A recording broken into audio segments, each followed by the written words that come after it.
Le projet éolien du Saguenay-Lac-Saint-Jean est loin d'être amorcé. Ce que je vous avais déjà parlé. C'est que, à la base, la chose, c'était qu'ils veulent, oui, mettre 3000 éoliennes et tout, mais il fallait qu'ils en parlent aux gens du Saguenay. J'en ai jamais entendu parler, il a fallu que je lise une affaire comme ça, un article, pour être au courant. Moi, si je demande à peu importe n'importe qui dans mon entourage, whatever, où est-ce que je travaille, ils vont même pas savoir, là. J'en ai... Depuis que j'ai vu cet article-là, il y a quand même quelques semaines, quelques mois maintenant de ça, j'ai jamais entendu parler personne par rapport à une affaire de même. On est zéro au courant au Saguenay. Mais ça, des projets comme ça, il faut moindrement que les gens adhèrent à ça. Surtout ceux qui peuvent vivre moindrement proches des éoliennes parce que c'est eux autres qui vont y subir les conséquences. Ça n'a pas été parlé. Donc, on parle de d'ici 2029 jusqu'à 3000 éoliennes pourraient consteller le décor québécois et leur implantation ne fait pas l'affaire de tous. Et en effet, c'est parce que ce serait un des... Au Québec, là, ça serait vraiment là, un terrain d'éoliennes dans les plus gros du Québec. Là. Ils veulent faire une grosse affaire par chez nous. Là. Ils vont faire le projet ailleurs. En tout cas, peut-être, j'ai pas mon dire peut-être qu'il y en a ailleurs, là, ça se peut, là. Mais là, en ce moment, pour ce qui est du Saguenay, c'était vraiment voulu, prévu et tout. Et là, ça commence à être, c'est déjà compliqué. À quelques heures de l'annonce d'un projet éolien au Saguenay, qui sera en collaboration avec la Première Nation des Inuits de Essipit, une levée de bouclier contre le développement éolien dit antidémocratique se manifeste dans une première sortie publique fédérant plus de 25 comités citoyens, des organisations civiles, des chercheurs et même quelques partis politiques. De ce que je vois, il y a quand même des gens qui sont clairement au courant, mais qui ne veulent pas. Moi, par chez nous, il y a personne qui t'en a parlé. Je suis clairement saguenéenne.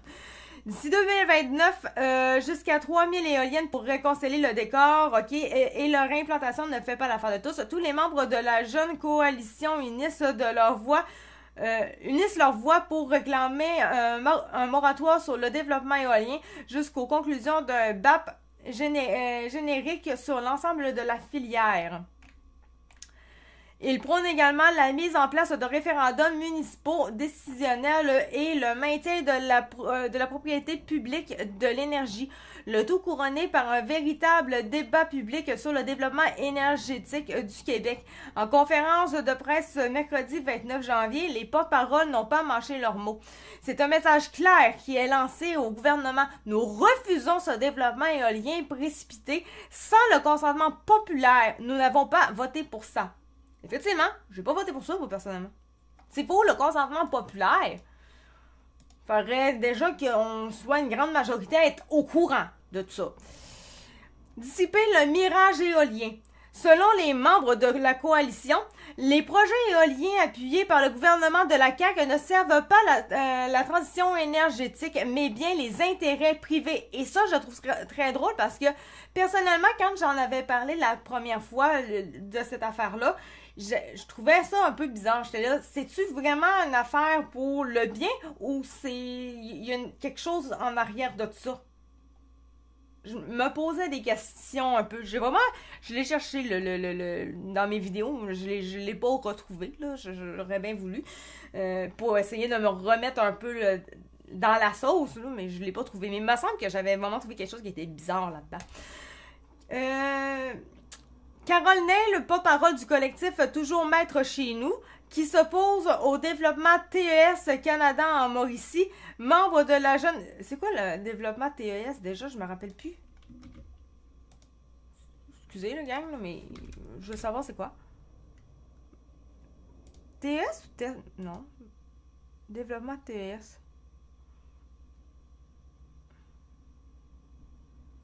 Ok, c'est vraiment une affaire avec les enfants, là.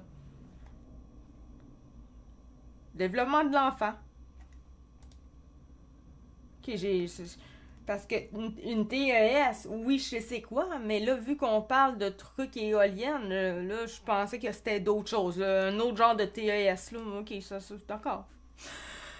Membre de la jeune coalition martèle que le sujet concerne tous les Québécois. Notre démarche concerne tous les projets. C'est une coalition formée pour s'opposer au développement éolien tel qu'on le connaît présentement, précise-t-elle. Comme les autres membres de la coalition, elle déplore que les commissions d'enquête pour les projets éoliens soient menées une à une sans silo. Prenant l'exemple du parc éolien des Neiges sur les terres de la seigneurie de Beaupré dans la région de la capitale nationale. On traite ça comme 3 projets de 400 mégawatts, mais dans les faits, c'est un projet de 1200 mégawatts au total sur le même territoire, dont une partie dans une région touristique, Charlevoix. Des éoliennes de 200 mètres, ça se voit à 15 km de distance. Est-ce que les Charlevoisiens veulent ça dans leur paysage? Personnellement, j'en doute fort.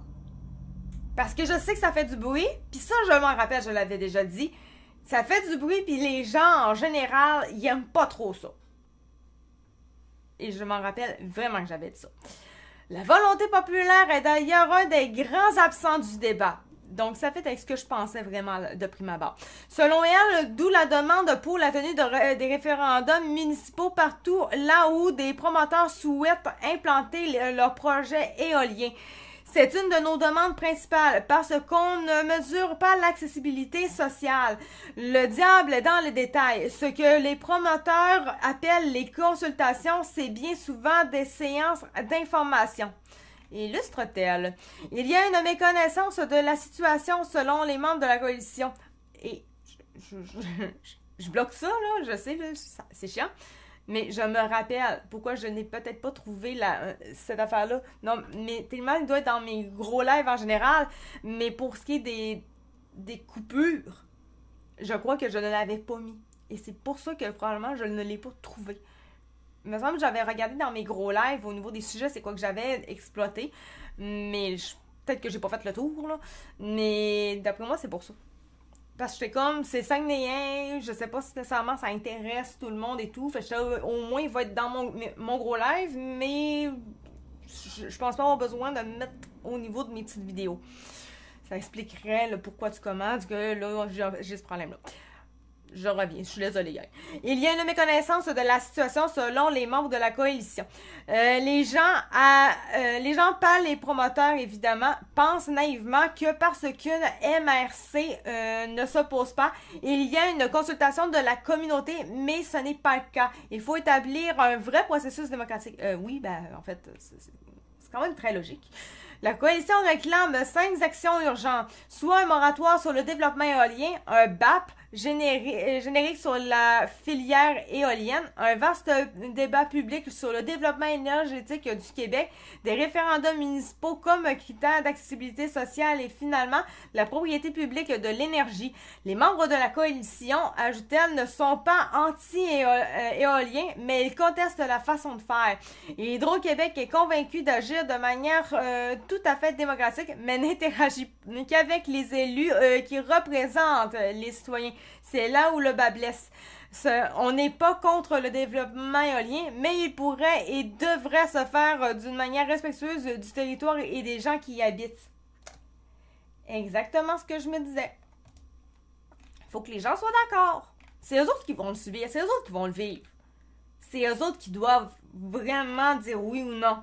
C'est eux autres qui doivent avoir l'information le plus. C'est logique. Je trouve...